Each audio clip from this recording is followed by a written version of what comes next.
সুতরাং সাধারণভাবে যাবো কেন, অসাধারণভাবে আমরা যেতে চাই। ঠিক না ঠিক? আল্লাহ আমাদেরকে শহীদি মৃত্যু দিও বলে না আমি, এর চেয়ে সুন্দর মৃত্যু আর নাই। যারা শহীদ হয়ে যায় তারা মরে যায় না। এই জন্য আমি বলেছিলাম আল্লামা সাইদি, তুমি মরনি, শহীদ হয়েছো তুমি, এটাই জানি। যারা শহীদ হয়েছে তারা মরে না। শহীদি মৃত্যু যাদের হয়ে যায়, মৃত্যুর সময় একটা পিপিলিকা একটা কামড় দিলে যেরকম কষ্ট, এর চেয়ে বেশি কিছু না। সুবহানাল্লাহ। এরপরে কবরে মুনকার নাকির আসে না। কিয়ামতে বিনা হিসাবে আল্লাহ রাব্বুল আলামিন জান্নাতের মেহমান বানাই দেবেন। রাসূলুল্লাহ সাল্লাল্লাহু আলাইহি ওয়াসাল্লামের দরবারে একজন কাফির কালিমা পড়ে মুসলমান হয়ে গেল। মুসলমান হয়ে যাওয়ার পরে নবীজি জিজ্ঞাসা করলেন, সাহাবী, তোমার জীবনের কোন আশা আকাঙ্ক্ষা আছে কিনা আমাকে বলবা, আমি তোমার সে আশা পূরণের জন্য তোমার জন্য একটু দোয়া করে দেব। সাহাবী বলছেন, ইয়া রাসূলুল্লাহ, ইয়া হাবিবাল্লাহ,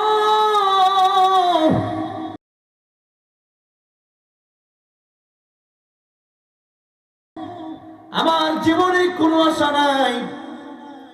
আমি আগে ছিলাম বেঈমান কাফির, আমার টাকা পয়সা সম্পদের অভাব ছিল না, কিন্তু ইসলাম গ্রহণ করার কারণে বাড়ি থেকে লঙ্গিটা পর্যন্ত আমার কাছ থেকে রেখে দেওয়া হয়েছে। ইয়া রাসূলুল্লাহ, ইয়া হাবিবাল্লাহ, আমার জীবনে দুনিয়ার কোনো আশা আকাঙ্ক্ষা নাই, তবে আমার একটা আশা আকাঙ্ক্ষা আমার আছে, সেটা হলো আমি যেন আল্লাহর রাস্তায় শহীদ হয়ে যেতে পারি। সেই দোয়াটা আপনি আল্লাহর কাছে একটু করে দেন। সুবহানাল্লাহ বলেন। যারা ইসলাম বুঝেছে, শহীদের মর্যাদা যারা বুঝেছে, তারাই শহীদ হওয়ার জন্য পাগল পাড়া। তারা জীবন দিতে কোনো ভয় পায় না, কারণ তারা জানে যে এটা কোনো জীবন না, এই দুনিয়া শুধু ধোঁকা। ওমাল হায়াতুদ দুনিয়া ইল্লা মাতাউল গুরুর। আল্লাহর নবী দোয়া করে দিলেন, সাহাবী যুদ্ধে গেল, যুদ্ধ হলো না, প্রতিমধ্যে রাস্তার মধ্যে সাহাবীর ইন্তেকাল হয়ে গেল। নবী বললেন, আমার সাহাবী আব্দুল্লাহ রাদিয়াল্লাহু আনহু শহীদ হয়ে গেছে।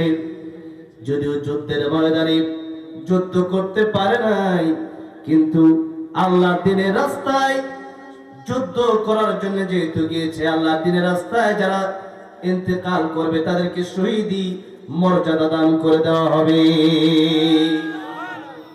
এই জন্যই অনেকে আমাকে জিজ্ঞাসা করে যে আল্লামা সাইদি রাহমাতুল্লাহ আলাইহি, উনি যখন চলে গেলেন, আপনি শহীদ বললেন, দুইটা কারণ বলেছি। এক নম্বর কারণ বলেছি, দ্বীনের পক্ষে কথা বলতে গিয়েই তিনি 13টা বছর কারাগারে থেকে দ্বীনের পথে থেকেই তিনি মরেছেন, এই জন্য তাকে শহীদ বলেছি। আর দ্বিতীয় কারণ হচ্ছে ইনজেকশনের সাথে বিষ দিয়ে আল্লামা সাইদিকে শহীদ করা হচ্ছে। দুটি কারণে আমি শহীদ লিখেছি। আমার ভাইরা, বাবাজিরা, এই জন্য সেই শহীদি তামান্না আমাদের অন্তরে রাখতে হবে। শহীদি তামান্না যার অন্তরে থাকবে না, মুনাফিক হয়ে মরবে। কি হয়ে মরবে? মুনাফিক হয়ে মরবে। সামনে আসছে গজওয়াতুল হিন্দ। এই চূড়ান্ত লড়াই হবে মুমিনের মাঝে আর কাফেরের মাঝে। এই চূড়ান্ত লড়াইয়ের জন্য প্রস্তুতি নিতে হবে আমাদের। খুব অল্প সময়ের ভিতরে এই গজওয়াতুল হিন্দ শুরু হয়ে যাবে, রাসূল সাল্লাল্লাহু আলাইহি ওয়াসাল্লাম বাণী দিয়েছেন। সুতরাং ও যুবকেরা, এই গজওয়াতুল হিন্দের জন্য আমাদের প্রস্তুতি নিতে হবে। আগামীতে গজওয়াতুল হিন্দের জন্য ডাক দিলে যদি কেউ না যায়, সে মুনাফিক হয়ে যাবে, আর সেখানে গিয়ে যারা শহীদ হয়ে যাবে বিনা হিসাবে আল্লাহ জান্নাত দিয়ে দিবে। আমরা কি মৃত্যুর সময় কাপুরুষ, বেঈমান, মুনাফিক, ইহুদি, খ্রিস্টান হয়ে মরতে চাই? আমরা ইমানদার হয়ে মরতে চাই, আমরা মুসলিম হয়ে মরতে চাই। যার অন্তরে শহীদি তামান্না নাই, সে ব্যক্তি ইমানদার হতে পারে না। আর যারা মুনাফিক হয়ে যাবে, যেখানে সুবিধা সেখানেই সে যাবে, সেই ব্যক্তির ব্যাপারে আল্লাহ বলেছেন জাহান্নামের সবচেয়ে নিকৃষ্ট শাস্তি তার হবে। কার কথা?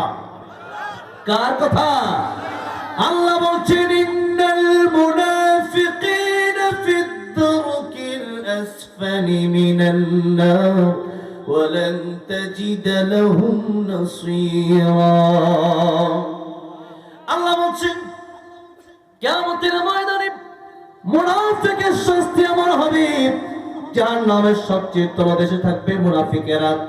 আর আল্লাহ বলেন নবীজি ওয়ালান তাজিদা লাহুম নাসীরা, মুনাফিকদের সাহায্য করার জন্য সেদিন কোনো মানুষকে আপনি খুঁজে পাবেন না, কেউ থাকবে না। এজন্য ইসলাম আছে যেখানে আমরা আছি, কোরআন আছে যেখানে আমরা আছি, সেখানে জুলুম আছে যেখানে আমরা নাই, চাঁদাবাজি যেখানে আমরা নাই, সেখানে ইসলামের পক্ষে আমাদের থাকতে হবে। রাজি আছেন তো? থাকবেন তো ইনশাআল্লাহ? অর্ধেক না পরিপূর্ণ? হ্যাঁ, আল্লাহ বলেন পরিপূর্ণ মানবা। কতটুকু মানবা? পরিপূর্ণ। সূরা বাকারা আল্লাহ রাব্বুল আলামিন বলছেন ইয়া আইয়ুহাল্লাযীনা আমানু দুখুলু ফিস সিলমি কাফা ওয়া লা তাত্তাবি'ু খুতুওয়াতিশ শাইতান ইন্নাহু লাকুম আদুউম মুবিন। হে ইমানদারেরা, তোমরা ইসলাম মানবা, উদখুলু প্রবেশ করো ফিস সিলমি কাফা, আইতামা ইসলামের ভিতরে প্রবেশ করো পরিপূর্ণ। এখন আমরা যারা মুসলমান আছি আমরা অর্ধেক মুসলমান, আমার অনেকে শুধু নামে মুসলমান, ইসলাম সম্পর্কে ধারণাই নাই, নামাজ পড়ে না এমন মুসলমান আছে না নাই? মাহফিলে এত মানুষ, মসজিদে এত মানুষ আর নাই। এই জন্য কবি বলেছেন নামে মুসলমান নাকি কামে মুসলমান, নামে মুসলমান নাকি কামে মুসলমান, নামে কামে মিল না হলে, নামে কামে মিল না হলে বইবে যে তুফান তুমি, নামে মুসলমান নাকি কামে মুসলমান তুমি, নামে মুসলমান নাকি কামে মুসলমান। নাম রেখেছে আব্দুর রহিম, কালমা জানে না, এই সমাজে এমন লোকের সংখ্যা অগণা আছে না নাই? নাম রেখেছে আব্দুর রহমান, নামাজ পড়ে না, এই সমাজে এমন লোকের সংখ্যা অগণা। এমন সমাজ বদলাতে কে, এমন সমাজ বদলাতে কে রাখবে অবদান তুমি, নামে মুসলমান নাকি কামে মুসলমান। এই জন্য নামে মুসলমান হলে হবে না, কাজেও মুসলমান হতে হবে। নামের পরিচয় দিয়া বাপ মুসলমান, আমি বাপের ঘরে জন্ম হলাম, এই পরিচয় দিয়া জান্নাতে যাওয়া যাবে না। মা মুসলমান, আমি মায়ের গর্ভ থেকে জন্ম নিলাম, এই পরিচয় দিয়া জান্নাতে যাওয়া যাবে না। নবীজি বললেন হিন্দুর ঘরে জন্ম নিলেই মানুষ হিন্দু হয়ে যায় না, বৌদ্ধের ঘরে জন্ম নিলে মানুষ বৌদ্ধ হয়ে যায় না, খ্রিস্টানের ঘরে জন্ম নিলে মানুষ খ্রিস্টান হয়ে যায় না, মুসলমানের ঘরে জন্ম নিলে মানুষ মুসলমান হয়ে যায় না। বরং অনেক সময় দেখা যায় মুসলিমরা মন্দিরে গিয়ে যারা পূজা করে এদের সাথে সঙ্গ মিলায়, এমন মুসলমানও বাংলাদেশে আছে না নাই? ও মুসলমান, তুমি কেন কাফের বন্ধু হবা? لا تتخذوا اليهود والنصارى أولياء بعضهم أولياء بعض। তারা একে অপরের বন্ধু হতে পারে, কারণ ইহুদি, খ্রিস্টান, বৌদ্ধ, হিন্দু, কাফের, মুশরিক সব যাবে জাহান্নামে। আর মুসলিম যারা, ইমানদার যারা হবে, এদের জন্য জান্নাত আছে না নাই? সুতরাং দল হবে দুইটা, তাদের দলে আপনি এদিকে যান একবার, এদিকে আসেন একবার, তা হবে না। মনে চাইলে নামাজ পড়েন, মনে চাইলে মন্দিরে যান, মনে চাইলে ওয়াজ মাহফিলে আসেন, মনে চাইলে গানের ভিতরেও যায়, এমন মুসলমানও আছে না নাই? এগুলা বন্ধ করতে হবে। আল্লাহ বলেন মুসলিম হও পরিপূর্ণ। অর্ধেক ওযু করলে ওযু হয় না, অর্ধেক নামাজ পড়লে নামাজ হয় না। ওযুর ফরজ কয়টা? কয়টা? আপনি তিনটা করলেন, পা ধুইলেন না সেদিন দিন, এরপরে মসজিদে গিয়ে আসার নামাজ 4 রাকাত, আপনি পড়লেন 3 রাকাত, নামাজ হয়েছে কয় রাকাত? 1 রাকাত তো হয় নাই। 1 রাকাত যেহেতু হয় নাই, আপনি বলতে পারেন আমি 3 রাকাত পড়লাম, এরপরও 3 রাকাত কেন হলো না? কারণ আপনি পরিপূর্ণ নামাজ পড়লেন না। নামাজ যদি হতে হয় তাহলে পরিপূর্ণ পড়তে হবে, ওযু যদি করতে হয় পরিপূর্ণ ওযু করতে হবে। যেরকম ওযুর ভিতরে ফরজ 4টা 3টা করে একটা না করে ওযু হয় না, এরকম ভাবে নামাজ যদি আপনি পড়ে 3 রাকাত পড়লে যেরকম 1 রাকাত হবে না। ইসলাম যদি আপনি মানেন, অর্ধেক মানলেন আর অর্ধেক মানলেন না, আপনিও পরিপূর্ণ মুসলমান হতে পারলেন না। আল্লাহ বলেন পরিপূর্ণ মুসলিম তুমি হও। ভাইরা আমার, বাবাজিরা আমার, তাই আসুন ইসলাম যদি মানতে হয়, নবী বলেন তারাক্তু ফীকুম আমরাইন লান তাদিল্লু মা তামাসসাকতুম বিহিমা কিতাবাল্লাহি ওয়া সুন্নাত রাসূলিহি। 2টা জিনিস মানলে ইসলাম মানা হবে। 1 নম্বর আল্লাহর কোরআন, 2 নম্বর রাসূল সাল্লাল্লাহু আলাইহি ওয়াসাল্লামের সুন্নাহ। এই 2টাকে যারা আঁকড়ে ধরবে তারা সরাসরি জান্নাতে চলে যাবে। সুবহানাল্লাহ পড়েন। আজকে আমরা আলোচনায় ঢুকবো সূরা মুলক থেকে, একটু পরে ঢুকবো, তার আগে সূরা তাওবা থেকে একটু আলোচনা করব। 2টা সূরা থেকে আমি অল্প অল্প করে তিলাওয়াত করলাম এই জন্য যে আমরা গুরুত্বপূর্ণ একটা সময়ের মধ্য দিয়ে অতিবাহিত করছি সময়। এই মাসের নাম কি? জানুয়ারি। জানুয়ারি বলে আর কি ইংলিশ বাদ দিয়ে কোন?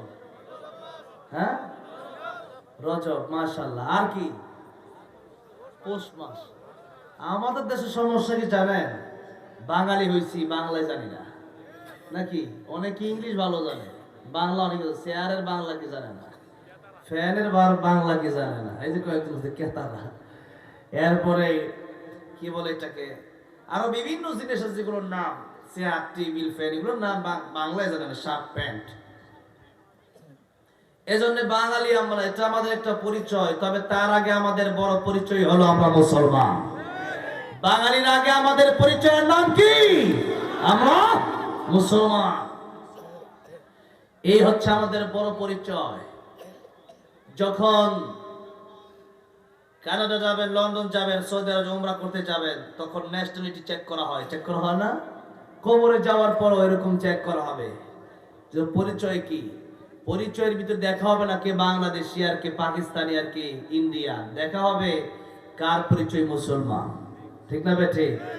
তোমার দিন কি?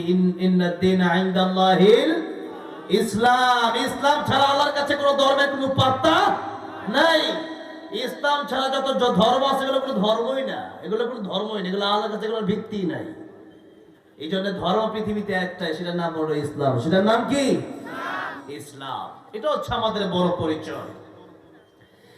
এই যে মাসের নাম বললেন, আমি গতকালকে প্রোগ্রাম ছিল মুন্সিগঞ্জ, ঢাকা দুহার। 2টা প্রোগ্রাম ছিল, একটা ছিল ঢাকা দুহার আর একটা ছিল মুন্সিগঞ্জে। তো এই 2টা প্রোগ্রামে এই কথা বলেছি যে এই মাস চলে যাচ্ছে, এত বরকতপূর্ণ মাস।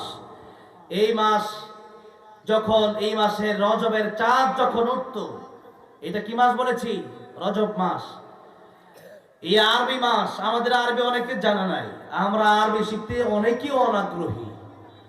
ইন্টারন্যাশনাল ল্যাঙ্গুয়েজ ইংলিশ, ইংলিশকে ইন্টারন্যাশনাল ল্যাঙ্গুয়েজ যদিও বলা হয়েছে, কিন্তু এটার পক্ষে আমি না।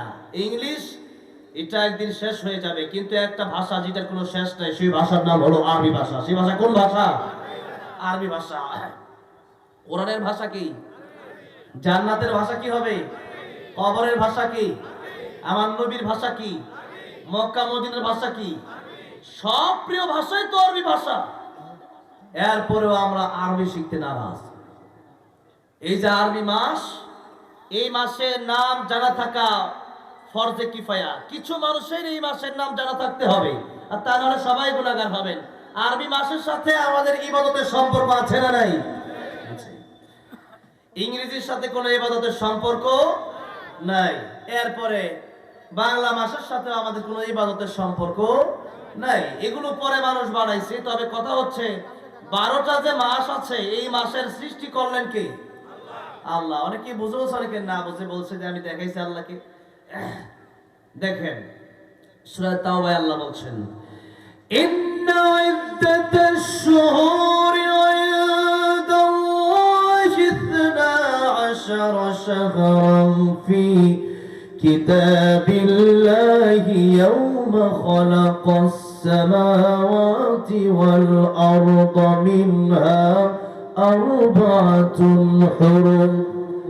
আল্লাহ বলছেন আকাশ জমিন আমি আল্লাহ যেদিন সৃষ্টি করেছি সেদিন থেকে আমি আল্লাহ রাব্বুল আলামিন 12টা মাস সৃষ্টি করেছি।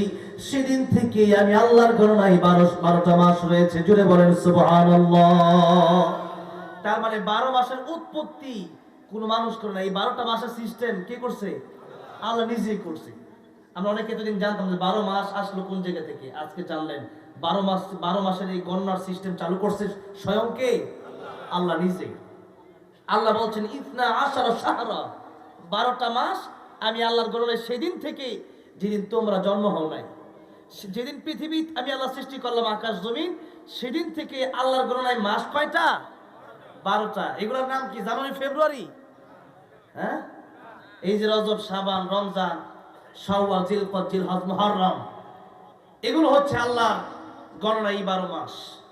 এবার আল্লাহ বলছেন এই 12 মাসের ভিতরে আমি আল্লাহ রাব্বুল আলামিন 4টা মাসকে খুব গুরুত্ব দিয়েছি। জোরে বলেন কয়টা মাসকে গুরুত্ব দিয়েছেন? আর আরবাতুন, আরবা মানে 4, আরবা মানে কত? আরবা মানে 4। এই 4টা মাসকে আল্লাহ রাব্বুল আলামিন গুরুত্ব দিলেন। এখন এই 4 মাস কোন কোন মাস? তাফসীরের কিতাবে এসেছে জিলকদ, জিলহজ, মুহররম। হজের আগের মাস, পরের মাস, আর হজের মাস। এই হলো 3 মাস। আরেকটা মাস হলো এই রজব মাস। আমরা এই রজব মাসে আছি, বলি আলহামদুলিল্লাহ। রজব মাস আসলেই আল্লাহ রাসূল সাল্লাল্লাহু আলাইহি সাল্লাম রমজানের প্রস্তুতি নেওয়া শুরু করতেন। যে যাকে ভালোবাসে সে যখন আসে একটা অপেক্ষায় থাকে না? মনে করে না কারো স্বামী বিদেশ থাকে অথবা কোনো মায়ের সন্তান বিদেশে থাকে, প্রবাসে থাকে, তো প্রবাস থেকে যখন এয়ারপোর্ট হয়ে বাংলাদেশ আন্তর্জাতিক বিমানবন্দর হয়ে যখন সৈয়দপুর এয়ারপোর্টে আসবে, তখন কয়েকদিন আগে থেকেই মা বলতে থাকে যে আমার সন্তান কিন্তু অমুক তারিখে আসতেছে। জোরে বলেন ঠিক না ঠিক? যখন বলে দেখবেন মুখটা খুব হাসি মাখা, কেন? আমার সন্তান দীর্ঘ 4 বছর 5 বছর পরে আজকে মাত্র 2-3 দিন পরেই বিদেশ থেকে আসতেছে। মায়ের মনটা খুশিতে বাকবাকুল হয়ে যায় যে আমার সন্তান বিদেশ থেকে এতদিন পরে আসতেছে, আমার সন্তানের সুন্দর চেহারাটা আমি দেখবো। এজন্য মা খুশি হয়, স্বামী আসবে, স্ত্রী খুশি হয়। এই ঠিক এরকম ভাবে রমজান মাসকে আমরা ভালোবাসি। এই মাসকে আল্লাহ রাব্বুল আলামিন বড় গুরুত্ব দিয়েছেন, এটা তো আমরা জানি। তবে এরপরেও আল্লাহ রাব্বুল আলামিন 4টা মাসকে সম্মানিত করেছেন। এই 4 মাসের নাম কি বলেন তো? জিলকদ, জিলহজ, মুহররম, আরেকটা কি? রজব, আরেকটা কি? রজব। এখন কোন মাস? তার মানে আমরা এই মাস পেয়ে গেছি।